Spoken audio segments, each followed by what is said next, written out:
Actually అది ఫ్యాన్గా కాదు, రియల్గా వెరీ బీజియం అయితే అదిరిపోయింది. చిరంజీవి ఎక్స్ట్రాడినరీ అంటే నయనతార బ్యూటీ కానీ Chiranjeevi acting super. Sorry bro, అసలుకి entire super. Only one and only megastar.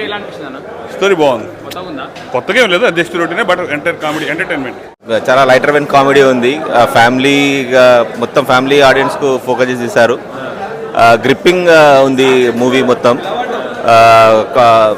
కంప్లీట్గా ఏంది kids and father and kids sentiment ఉంది. Very nice, first class. ఇది తను మంచి పల్స్ పట్టుకున్నాడు. సో సేమ్ సంక్రాంతికి వస్తున్నాం ఎలా ఉందో దీంట్లో కూడా కామెడీ కంటిన్యూ చేశాడు. ఈ డిడ్ వెరీ గుడ్ జాబ్. చాలా బాగుంది, గ్రిప్పింగ్ ఉంది అండ్ ఎంగేజ్ చేశాడు వచ్చిన ఆడియన్స్ని. సాంగ్స్ కూడా చాలా బాగున్నాయి. వింటేజ్ చిరంజీవి చాలా బాగున్నాయి. ఆల్రెడీ ఓల్డ్ మూవీస్లో ఉన్న అతని సిగ్నేచర్ యాక్టింగ్స్ అన్నీ కూడా దీంట్లో ఇచ్చేశారు. వెరీ సూపర్ ఉన్నాయి, మంచి చాలా టైమింగ్స్ అంతా బాగున్నాయి, చాలా బాగా చేశారు.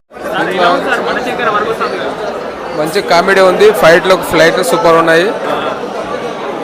ఎప్పటికైనా మెగాస్టారే. ఫ్యూచర్ మొత్తం ఏ హీరోలు వచ్చినా మెగాస్టార్ కిందనే. లైఫ్ మొత్తం మెగాస్టార్. చాలా గ్రేట్గా తీసిన సినిమా. ఇప్పటికైతే కామెడీ ఫుల్ ఉంది, ఫైట్లు కూడా ఆధారంగా ఉన్నాయి. చిరంజీవి ఏజ్లో కూడా 70 yearsలో కూడా డ్యాన్స్ చేస్తుందంటే చాలా సంతోషం.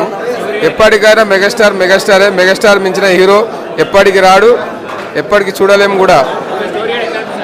స్టోరీ బాగుంది, కామెడీ బాగుంది, ఫైట్స్ కూడా బాగున్నాయి. ఈ 70 yearsలో అంటే చాలా